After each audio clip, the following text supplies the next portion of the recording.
everyone, my name is Surendra Kumar. Welcome to the E learning class. Friends, इस video के अंदर हम डिस्कस करने वाले हैं वन लाइनर फैक्ट्स को. जैसा कि हमने एंशिएंट इंडिया या प्राचीन भारत में प्रागैतिहासिक काल, आद्य ऐतिहासिक काल, ऐतिहासिक काल और ये वाला पार्ट डिस्कस कर लिया था. ठीक है. सो इस क्लास के अंदर आपको इन सारे सेक्शन से चार टॉपिक्स हम देख रहे हैं. ठीक है. प्रागैतिहासिक काल, आद्य ऐतिहासिक काल, ऐतिहासिक काल और पाषाण काल. इसके वन लाइनर फैक्ट्स हम यहाँ पर डिस्कस करने वाले हैं जो आपके वनडे एग्जाम या कंपटीशन एग्जाम्स के लिए काफ़ी इंपॉर्टेंट होंगी. सो इस वीडियो की हेल्प से आप इन फैक्ट को, इन तथ्यों को यहाँ से तैयार कर सकते हैं जो एग्जाम्स में आपके MCQ क्वेश्चंस बनाएंगे. ठीक है. सो और देन हम नेक्स्ट इसके आगे या इसके नेक्स्ट वीडियो के अंदर हम MCQ क्वेश्चंस भी डिस्कस करने वाले हैं. सो आइए फ्रेंड बात करते हैं वन. सो सबसे पहले हमारे पास एक पॉइंट आता है प्रागैतिहासिक काल. जैसा कि हमने डिस्कस किया था या जैसा कि हमने पढ़ा था, ठीक है, कि प्रागैतिहासिक काल हम उस टाइम पीरियड को कहते हैं, ठीक है, जब मानव तो अस्तित्व में थे या हमारे पास कोई लिखित साक्ष्य उपलब्ध नहीं था, है ना. No written evidence available. ठीक है. Only archaeological evidence. मतलब क्या है इसका मतलब ये है कि हमारे पास लिखित साक्ष्य उपलब्ध नहीं थे, हमारे पास केवल और केवल क्या थे, पुरातात्विक साक्ष्य उपलब्ध थे. सो यहाँ से भी आपके MCQ क्वेश्चंस बन रहे होंगे. आपसे पूछा जा सकता है कि भाई बताओ इतिहास के ऐसे टाइम पीरियड को क्या कहा जाता है जिसके बारे में हमारे पास लिखित जानकारी उपलब्ध नहीं होती है लेकिन हमारे पास पुरातात्विक साक्ष्य होते हैं. सो उस टाइम पीरियड को ही हम प्रागैतिहासिक काल के नाम से जानते हैं. प्रागैतिहासिक काल को प्रस्तर युग भी कहा जाता है या इसे स्टोन एज भी कहते हैं. क्यों कहते हैं? क्योंकि हम डिस्कस कर चुके कि भाई यहाँ पर जितनी भी चीज़ें थी वो सारी, अधिकतर उसमें जो चीज़ें थी, अधिकांश चीज़ें थी वो पत्थर से बनाई जाती थी. ठीक है. हथियार हैं, जो टूल्स हैं. ठीक है. तो इसीलिए इसे प्रस्तर युग भी कहा जाता है. आपको इस बात का ध्यान रखना है कि प्रागैतिहासिक काल को हम प्रस्तर युग के नाम से भी जानते हैं या इसे ही हम स्टोन एज भी कह देते हैं. ठीक. देन आगे हमारे पास हमें ये पता होना चाहिए कि भाई प्रागैतिहासिक काल का अर्थ क्या होता है. ठीक है. अगर आपसे पूछा जाए एग्जाम में कि भाई प्रागैतिहासिक काल का मीनिंग क्या है, इसका अर्थ क्या है, सो इसका मतलब निकल के आता है आपका कि इतिहास के पूर्व का युग. ठीक है. इसे ही प्रागैतिहासिक काल हम कह सकते हैं कि इतिहास के पूर्व का जो युग है या उसके पहले का जो युग है, उस युग को ही हम प्रागैतिहासिक काल कहते हैं भाई, जिसके बारे में हमारे पास कोई रिटन इन्फॉर्मेशन नहीं होती है. केवल और केवल हम पुरातात्विक या आर्कियोलॉजिकल एविडेंस के आधार पर हम ये बता सकते हैं कि भाई ये जो समय है, ये समय क्या है, प्रागैतिहासिक काल है. सो इन चीज़ों को आप यहाँ पर समझ पा रहे होंगे. देन हम आगे बात करते हैं कि भाई प्रागैतिहासिक काल या जो कालखंड या जो पीरियड है उसको हम 3 भागों में डिवाइड कर लेते हैं. सबसे पहला जो पार्ट आपका बनता है वो बनता है पुरापाषाण काल. ठीक है. सेकंड आपका मध्यपाषाण काल बनता है और थर्ड पार्ट आपका बनता है नवपाषाण काल. पुरापाषाण काल को हम पेलियोलिथिक एज कहते हैं और इसका टाइम पीरियड 20 लाख ईस्वी पूर्व से 10,000 ईस्वी पूर्व तक लगभग ये माना जाता है कि भाई इस टाइम से इस टाइम के बीच की जो घटनाएं हैं, जो भी चीज़ें हैं, वो सारी की सारी कहाँ रखी जाती हैं भाई, पुरापाषाण काल के अंदर रखी जाती हैं. ठीक. जनरली अगर हम बात करें तो हमें ये पता होना चाहिए कि भाई पुरापाषाण काल के अंदर 2 चीज़ें इंपॉर्टेंट है. एक तो आखेटक, मतलब यहाँ पर व्यक्ति जो था या यहाँ पर जो मानव था वो क्या करता था, आखेट करता था, मतलब शिकार करता था. ठीक है. पशुओं का या जानवरों का शिकार करता था. ठीक है. और उन्हीं को मारकर क्या करता था, खाता था. इसी को हम क्या कह सकते हैं, खाद्य संग्राहक. मतलब व्यक्ति यहाँ पर या मानव यहाँ पर क्या करता था, केवल और केवल आखेट करता था, मतलब शिकार करना इसका एक काम होता था. हम इसको मनोरंजन के लिए भी कह सकते हैं और दूसरा सबसे इंपॉर्टेंट हम ये भी कह सकते हैं कि भाई अपने भोजन की प्राप्ति के लिए क्या करता था, शिकार करता था और शिकार को ही मारकर क्या करता था व्यक्ति यहाँ पर या मानव यहाँ पर खाता था या खाद्य संग्राहक यहाँ पर था. तो 2 चीज़ें हमें यहाँ पर ध्यान रखनी है कि पुरापाषाण काल में क्या इंपॉर्टेंस है. तो 2 चीज़ों की यहाँ इंपॉर्टेंस है, एक तो आखेट करना और एक क्या है आपका खाद्य संग्राहक. ठीक.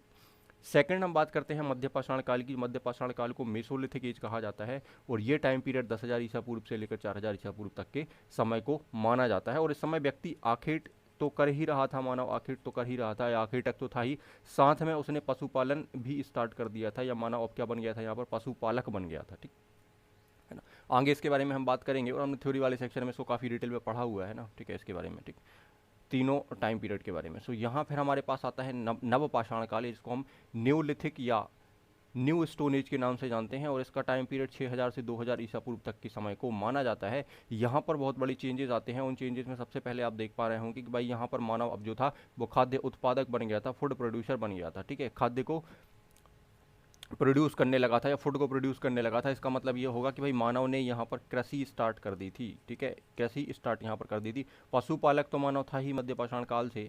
अब यहाँ पर क्या स्टार्ट हो गया, सो यहाँ पर कृषि स्टार्ट हो गई, और जब कृषि मनुष्य ने स्टार्ट करी तो मनुष्य में स्थायी निवास की प्रवृत्ति आ गई, वो एक जगह घर बनाकर रहने लगा, साथ में समुदाय में रहने लगा, यहाँ पर कम्युनिटी लिविंग भी आ गई। ठीक है, तो ये चीज़ें हमें यहाँ पर याद रखनी है कि नवपाषाण काल में कौन कौन सी चीज़ यहाँ पर इंपॉर्टेंट होते हैं। ये हमने कीवर्ड यहाँ पर बना लिए हैं कि भाई इसके बेस पर हम क्वेश्चन या एमसीक्यू हम सही कर सकते हैं या एमसीक्यूज हम लगा सकते हैं। तो हमने यहाँ पर शॉर्ट में फैक्ट या कीवर्ड यहाँ पर बना लिए हैं उसी सेक्शन का। बट आप थ्योरी सेक्शन जरूर पढ़ें, ठीक है, जो भी लेक्चर्स अवेलेबल हैं, 2 लेक्चर के लगभग अवेलेबल हैं आपके, तो इन लेक्चर्स को आप थ्योरी वाले लेक्चर को जरूर देखें, तभी आपको चीज़ें आगे समझ में अच्छे तरीके से आ रही होंगी। ठीक है, उसके बाद फिर आप ये फैक्ट्स पढ़ें, ठीक है, और फैक्ट्स के बाद आपको नेक्स्ट वीडियो मिल रहा होगा जिसमें हम एमसीक्यू डिस्कस करेंगे। तो तीनों वीडियोज़ अगर आप देख लेते हैं तो आप यहाँ से कंप्लीटली चीज़ें तैयार कर पाते हैं, और वनडे एग्जाम्स के लिए आपका ये सफिशियंट भी होगा। ठीक, सो हमारे पास पहला फैक्ट बनता है कि इतिहास का पिता हेरोडोटस को हमें हम काफ़ी डिटेल में हम पढ़ चुके हैं, हेरोडोटस के बारे में काफ़ी डिटेल में हम थ्योरी वाले पार्ट में पढ़ चुके हैं। तो यहाँ केवल हम इतना ही डिस्कस करेंगे कि इतिहास का पिता हेरोडोटस को कहा जाता है। ठीक है, आधुनिक मानव होमोसेपियंस को कहा जाता है। ठीक है, आधुनिक मानव किसे, अब जैसे क्वेश्चन बन जाएगा एमसीक्यूज आपका कि आधुनिक मानव इनमें से किसे कहा जाता है ना, नीचे 4-5 नाम आपके लिखे होंगे, 4 नाम लिखे होंगे, सो आप उसकी इसमें आंसर अपना बना सकते हैं। ठीक है, सो आधुनिक मानव कहा जाता, होमोसेपियंस का प्रादुर्भाव या उद्भव जो है, ठीक है, उत्तर पुरापाषाण काल में माना जाता है कि भाई इस टाइम पीरियड के अंदर हुआ है। ठीक है, और इनके इसके बारे में भी हमने काफ़ी डिटेल में डिस्कस किया हुआ है। देन आगे हम बात करें तो आदि मानव ने सर्वप्रथम आग जलाना सीखा। अगर आपसे पूछा जाए कि भाई मानव के द्वारा सबसे पहली खोज क्या थी, तो हम बता सकते हैं कि आग जलाना यहाँ पर मानव ने सीखा था। ठीक है, और ये आपको पुरापाषाण में अंदर, पुरापाषाण काल के अंदर मिल रहा होगा, और ये कहा जाता है कि मनुष्य को आग का ज्ञान या आग का जो आविष्कार था वो पुरापाषाण काल में हो गया था। पर मध्य पाषाण काल में इसका थोड़ा सा यूज़ हमें देखने मिलता है, जहाँ पर हमने डिस्कस किया था कि भाई हमें कुछ ऐसे साक्ष्य प्राप्त होते हैं जिनसे हमें ये पता चलता है कि मध्य पाषाण काल का जो मानव था उसने शवों को जलाने के लिए आग का ही उपयोग किया था, या अंत्येष्टि के लिए आग का उपयोग किया था। ठीक है, और देन हम नवपाषाण काल में जाकर देखते हैं तो आग का हमें विस्तृत रूप से यहाँ पर उपयोग देखने के लिए मिल रहा होता है। ठीक है, सो आग का आविष्कार आपको ध्यान रखना है कि भाई पुरापाषाण काल में हो गया था। ठीक है, या मनुष्य को आग का ज्ञान कब से था, तो हम बताएंगे भाई पुरापाषाण काल से था, पर इसका उपयोग हमें कहाँ देखने मिलता है, अधिकतर नवपाषाण काल में। ठीक है, और इसके कुछ साक्ष्य हमें कहाँ देखने मिलते हैं, तो मध्यपाषाण काल में हमें देखने के लिए मिलते हैं।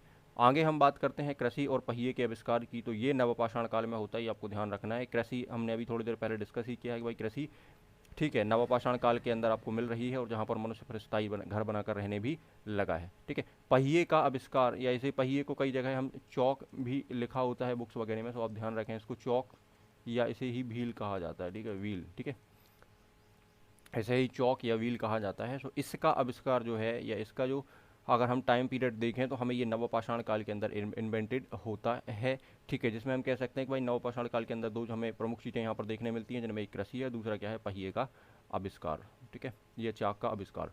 देन आगे हम बात करें अगर, तो नवपाषाण जो शब्द है इसका सबसे पहले जो प्रयोग है वो जॉन लुबाक के द्वारा किया गया था, जॉन लुबाक ने किया था। ये क्वेश्चन भी आपका एमसीक्यू बन सकता है। ठीक है, कि नवपाषाण शब्द का सबसे पहला या प्रथम प्रयोग किसके द्वारा किया गया था, जॉन लुबाक के द्वारा ये प्रयोग किया गया था इस शब्द का। ठीक है, सर्वप्रथम पालतू बनाया गया जो जानवर था या एनिमल था उसका नाम आपसे पूछा जा सकता है। सो आपको ध्यान रखना है कि डॉग जो था सबसे पहले मनुष्य ने उसे पालतू बनाया था। ठीक है, जो एनिमल था, ठीक, वो था डॉग या कुत्ता। ठीक, सो देन आगे बताया को मध्य पाषाण काल में पालतू बनाया गया था, ये भी हम डिस्कस कर चुके हैं भाई। जब पशुपालन स्टार्ट हुआ था उसी टाइम पीरियड में सबसे पहला जो एनिमल था जिसको पालतू बनाया गया था वो डॉग था। सो आप इस तरीके से क्वेश्चंस आपसे घुमा फिरा के पूछे जा सकते हैं ना, तो आपको याद रखना है कि मध्य पाषाण काल में ही इसे पालतू बनाया गया था, और पालतू बनाया गया पहला जानवर कौन था, तो कुत्ता था। ठीक, कृषि का प्रथम साक्ष्य जो है वो मेहरगढ़ नामक स्थान से प्राप्त होता है, ये हमें ध्यान रखना है। ठीक है, कि कृषि का जो पहला साक्ष्य है वो मेहरगढ़ नामक स्थान से प्राप्त होता है।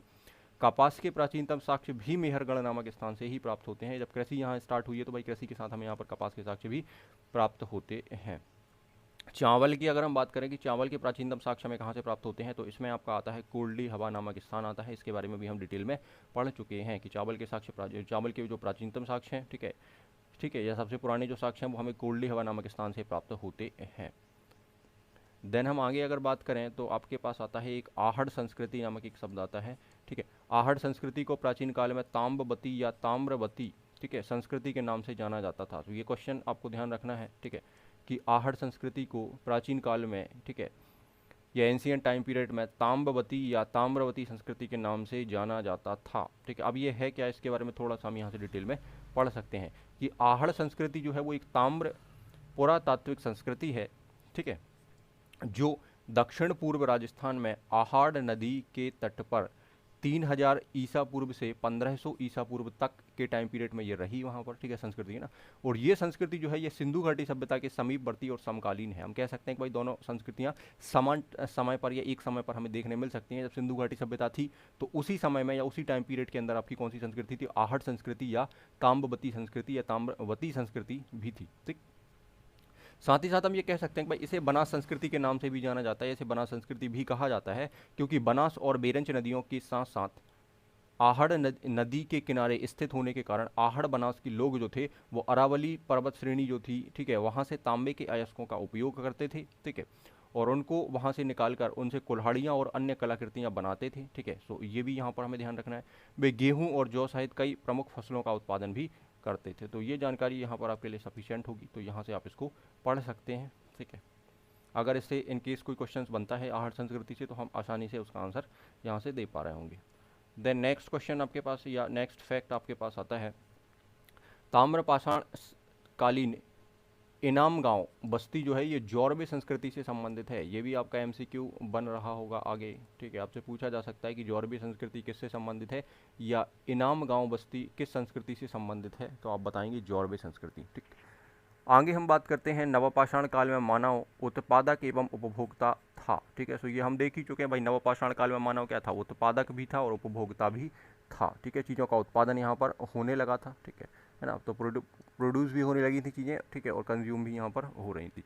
देन आगे हम देखें तो नबदा टोली का उत्खनन जो है वो HD सांकलिया के द्वारा करवाया गया था। ये हमने MP वाले सेक्शन में डिस्कस किया है। MP के सारे हमने जो स्पॉट्स हैं वो सारे हमने पढ़े हुए हैं भाई, है ना, तो यहाँ से आप देख सकते हैं चीज़ों को। नबदा टोली जो है मध्य प्रदेश में अब स्थित है, ठीक है। मध्य प्रदेश वाले सेक्शन में हमने नबदा टोली को पढ़ा हुआ था। बाकी सारी चीज़ें हमने हथनौरा है, जो भी चीज़ें हैं वो सब कुछ हमने डिस्कस यहाँ पर किया हुआ था। आगे हम बात करते हैं तो चिरांद नामक जो स्थान है ये पूर्वी भारत का एक प्रमुख नवपाषाण कालीन स्थल है। अगर आपसे पूछा जाए कि चिरांद इनमें से किस प्रकार का स्थल है तो आप बताएंगे नवपाषाण कालीन स्थल है चिरांद, ठीक है। पेबल उपकरण जो है वो निम्न पुरापाषाण काल में हमें देखने के लिए मिलते हैं। ये भी हमने डिस्कस किया है। जब हमने निम्न पुरापाषाण काल को डिस्कस किया था, पाषाण काल के अंदर पुरापाषाण काल के हमने 3 टाइप यहाँ पर डिस्कस किए थे, जिसके अंदर हमने पढ़ा था कि भाई जो पेबल उपकरण है वो निम्न पुरापाषाण काल से संबंधित है।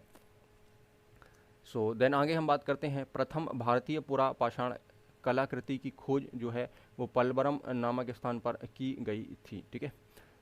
प्रागैतिहासिक काल के उपकरण एवं हथियार पत्थर से ही बनाए जाते थे। ये भी हमें ध्यान रखना है कि प्रागैतिहासिक काल के जो उपकरण और हथियार थे वो बेसिकली पत्थर से या प्रस्तर से ही बनाए जाते थे। प्रारंभिक स्तंभ ग्रंथ के जो साक्ष्य हैं वो हमें सराय नाहर और महदहा से प्राप्त होते हैं, तो ये हमें याद रखना है। जौरबे संस्कृति से बड़ी संख्या में दफनाए गए बच्चों के समाधान प्राप्त होते हैं, तो ये आपका एक फैक्ट और बन जाता है कि जौरबे संस्कृति में हमें ये पता चलता है या हमें ये साक्ष्य प्राप्त होते हैं कि यहाँ पर बच्चों को दफनाया गया था, क्योंकि यहाँ से बच्चों के समाधान यहाँ से प्राप्त हुए हैं, ठीक है। बुर्जहोम जो है वो नवपाषाण कालीन स्थल है, ठीक है, जो आप देख सकते हैं जम्मू कश्मीर में आपको मिलता है। हमने ये पढ़ा हुआ था, इसको काफ़ी डिटेल में हमने डिस्कस किया था थ्योरी वाले पार्ट में। बुर्जहोम जो है वो नवपाषाण कालीन स्थल है, ठीक है। तो ये MCQ में आपसे पूछा जा सकता है। देन आगे आपका फैक्ट आता है कि बेलन घाटी से प्राप्त औजार जो है वो निम्न पुरापाषाण काल से संबंधित है, ठीक है। सो आपसे पूछा जा सकता है कि बेलन घाटी से प्राप्त औजार किस टाइम पीरियड से संबंधित हैं, तो ये निम्न पुरापाषाण से संबंधित या निम्न पुरापाषाण काल से संबंधित है। ब्लड तक्षिणी नामक औजार जो है ये उच्च पुरापाषाण काल से संबंधित है। ये हमने पढ़ा हुआ है। जब हमने उच्च पुरापाषाण काल डिस्कस किया था उस समय हमने पढ़ा था कि ब्लड तक्षिणी नामक जो औजार हैं वो इस टाइम पीरियड के अंदर हमें देखने के लिए मिलते हैं और इसकी इस विशेषता माने जाते हैं। देन आगे हम बात करते हैं कि भारत में मानव का प्रथम साक्ष्य जो है वो नर्मदा घाटी मध्य प्रदेश से प्राप्त होता है। ये आप पढ़ ही चुके हैं कि भारत में मानव का प्रथम साक्ष्य जो है वो नर्मदा घाटी से प्राप्त होता है, ठीक है। भारत में व्यवस्थित कृषि का पहला साक्ष्य मेहरगढ़ पाकिस्तान से ही प्राप्त होता है। तो व्यवस्थित कृषि आपसे पूछा जाए या कृषि का प्रथम साक्ष्य पूछा जाए, दोनों ही केस में हम मेहरगढ़ पाकिस्तान को आंसर। आगे हम बात करते हैं असम का श्वेतभू गिबन जो है भारत में पाए जाने वाला एकमात्र मानव कपि है। सो ये आपसे पूछा है, ठीक है। नेक्स्ट हम बात करते हैं भारत में भीमबेटिका से सर्वाधिक शैल चित्र प्राप्त हुए हैं। तो ये आपको ध्यान रखना है कि भीमबेटिका के अंदर हमें सर्वाधिक शैल चित्र प्राप्त हुए हैं, जिनकी संख्या हमने डिस्कस करी थी 500 से अधिक थी, ठीक है। और भीमबेटिका से बनने वाले सारे फैक्ट हम ऑलरेडी डिस्कस कर चुके हैं MP वाले पार्ट के अंदर। भीमबेटिका नामक जो प्रागैतिहासिक जो स्थल है ये चित्रकला के लिए दुनिया भर में जाना जाता है या विश्व प्रसिद्ध है। रॉक पेंटिंग्स, ठीक है। भीमबेटिका नामक स्थल प्रागैतिहासिक चित्रकला के लिए दुनिया में प्रसिद्ध है या विश्व प्रसिद्ध ये माना जाता है, ठीक है। यूनेस्को वर्ल्ड हेरिटेज साइट के अंदर भी इसे शामिल किया गया है। भारत में पूर्व पुरापाषाण काल में अधिकांश औजार पत्थर या प्रस्तर या स्फटिक के ही बने होते थे। आपको ध्यान रखना है कि एग्जाम में कई बार क्वेश्चंस में आपको प्रस्तर दे दिया जाता है, तो आपको ध्यान रखना है ये पत्थर ही है, ठीक है। और स्फटिक नाम अगर आपको मिलता है तो आपको फिर भी ध्यान रखना है कि ये पत्थर ही है, ठीक है। पूर्व पुरापाषाण काल या पुरापाषाण काल में अधिकतर औजार जो थे वो प्रस्तर, पत्थर या स्फटिक के ही बने होते थे, ठीक। भारतीय पुरातत्व सर्वेक्षण विभाग जो है वो संस्कृति मंत्रालय के अधीन आता है या इसके अधीन कार्य करता है, मिनिस्ट्री ऑफ कल्चर, हमें ध्यान रखना है, ठीक है। और बाकी इसके बारे में डिटेल हम बात कर चुके हैं, ठीक है। कंप्लीटली हमने इसको डिस्कस किया था, पुरातत्व सर्वेक्षण विभाग को, इसकी सारी हिस्ट्री हमने देखी थी। मनुष्यों में स्थायी निवास की जो प्रवृत्ति है वो नवपाषाण काल में विकसित हुई, तो ये भी हम डिस्कस कर चुके हैं, ठीक है। कि मानव में स्थायी निवास की प्रवृत्ति कब आई, तो नवपाषाण काल के अंदर ये विकसित हुई थी, ठीक है। माइक्रोलिथिक औजार जो हैं वो आपको मध्यपाषाण काल में देखने के लिए मिलते हैं, ये भी हमने डिस्कस किया था। माइक्रोलिथिक औजार का मतलब यहाँ पर ये था कि भाई छोटे छोटे औजार यहाँ पर बनाए गए थे, पत्थरों को घिस के, ठीक है, उनको पॉलिश करके या उनको काट पीट के, ठीक है, और छोटे औजार यहाँ पर बनाए गए थे। उन्हीं छोटे औजारों को हम माइक्रोलिथिक के नाम से जानते हैं। या आपसे ये पूछा जा सकता है कि माइक्रोलिथिक जो टूल्स हैं, जो औजार हैं, वो हमें कहाँ देखने मिलते हैं, किस टाइम पीरियड से संबंधित हैं, तो आपका आंसर यहाँ पर बनेगा मध्यपाषाण काल, यहाँ पर बन जाएगा, ठीक। देन आगे हम बात करते हैं बार्ली, मतलब जौ जो है वो मानव के द्वारा यहाँ बताया जाता है कि भाई मानव के द्वारा उगाई गई प्रथम फसल जो थी वो जौ थी, और ये लगभग 8000 BC या 8000 ईसा पूर्व के समय माना इसको गया है, ठीक है। तो ये भी आपको ध्यान रखना है, MCQ में आपसे ये पूछा जा रहा होगा, ठीक है। नेक्स्ट क्वेश्चन हमारे पास फैक्ट आता है कि मानव ने सर्वप्रथम तांबा धातु का उपयोग किया था, और उसके द्वारा बनाए जाने वाला प्रथम औजार जो था वो क्या था, कुल्हाड़ी था, ठीक है। और इसका प्राप्ति स्थल क्या था, तो अतिपक्कम जो था वो इसका प्राप्ति स्थल माना जाता है। मेहरगढ़ से पाषाण संस्कृति से लेकर हड़प्पा संस्कृति तक के अवशेष प्राप्त हुए हैं। तो ये फैक्ट आपका बनता है कि भाई जो मेहरगढ़ नामक स्थान है, यहाँ पर हमें पाषाण संस्कृति से लेकर हड़प्पा संस्कृति तक के अवशेष प्राप्त होते हैं। एक ही जगह, एक ऐसी जगह है, ठीक है, जहाँ पर हमें पाषाण संस्कृति से लेकर हमें हड़प्पा संस्कृति तक के क्या हो रहे हैं, अवशेष प्राप्त हो रहे हैं। कहाँ से, मेहरगढ़ से। सो इस बात को आपको ध्यान रखना है कि मेहरगढ़ एक इंपॉर्टेंट स्थान है जहाँ से हमें इस टाइम पीरियड से लेकर, मतलब पाषाण संस्कृति से लेकर हड़प्पा संस्कृति तक के अवशेष प्राप्त हो रहे हैं। फिर एक स्थान आता है आपका सगन कुल्लू तथा पिकलीहल जो नवपाषाण स्थल है, यहाँ से राख के टीले प्राप्त हुए हैं। तो ये आपको अलग से याद रखना है, आपसे पूछा जा रहा होगा कि राख के टीले हमें कहाँ से प्राप्त होते हैं। तो आपको ध्यान रखना है कि सगन कुल्लू और पिकलीहल नामक नवपाषाण स्थल से हमें राख के टीले प्राप्त होते हैं। देन नेक्स्ट फैक्ट आपका बन रहा होगा कि राष्ट्रीय मानव संग्रहालय ठीक है, जिसको हम वर्तमान में इंदिरा गांधी राष्ट्रीय मानव संग्रहालय के नाम से जानते हैं, और ये कहाँ पर स्थित है, तो ये भोपाल में अब स्थित है, ठीक है, श्यामला हिल्स की पहाड़ियों पर। इसके बारे में काफ़ी डिटेल में हम चर्चा कर चुके हैं। बृहत् पाषाण स्मारक या मेगालिथ मृतकों को दफनाने के स्थान माने गए हैं, ठीक है। ये कहा गया है कि बृहत् पाषाण स्मारक या मेगालिथ जो थे ये मृतकों को दफनाने के स्थान थे, और ये साउथ इंडिया में हमने डिस्कस किया था कि साउथ इंडिया में ये प्रचलन में था या वहाँ की संस्कृति में ये था, ठीक है। सल के निर्मित औजार जो हैं वो हमने मध्य पाषाण काल में देखा था कि भाई मध्य पाषाण काल की प्रमुख विशेषता जो है वो क्या है, सल के निर्मित औजार हैं, ठीक है, जिनमें धारदार या पैने हथियार हमने डिस्कस किए थे कि कुछ इस तरीके के हथियार थे, ठीक है, सल के निर्मित जो आपके मध्य पाषाण काल में आपको देखने के लिए मिलते हैं। और इस काल की प्रमुख विशेषता मानी जाती है, अगर आपसे पूछा जाए कि सल निर्मित औजार किस काल की प्रमुख विशेषता माने जाते हैं, तो आप बताएंगे कि मध्य पाषाण काल की प्रमुख विशेषता ये माने जाते हैं। MCQ में यहीं से आपके क्वेश्चन सारे के सारे बन रहे होंगे, ठीक है। देन आगे हम बात करते हैं सिंगी तालाब और 16 या 16 आर पुरातात्विक स्थल, है ना। आपसे पूछा जा सकता है भाई कहाँ से संबंधित है, तो ये राजस्थान में स्थित है और यहाँ से संबंधित है। यहाँ पर आप डिटेल में पढ़ सकते हैं कि भाई राजस्थान के बागौर और डीडवाना क्षेत्र से भी पुरापाषाण कालीन औजार प्राप्त होते हैं। नागौर जिले में स्थित 16 आर और सिंगी तालाब अन्य कुछ यहाँ पर महत्वपूर्ण स्थल भी हैं, सो ये आपको याद रखना है। देन आगे हम बात करते हैं कि सोहन घाटी का संबंध निम्न पुरापाषाण काल से है, ठीक है। सोहन घाटी जो है आपका, इसका संबंध कहाँ से है, तो निम्न पुरापाषाण काल से है, ये हमें याद रखना है, लोअर पैलियोलिथिक पीरियड।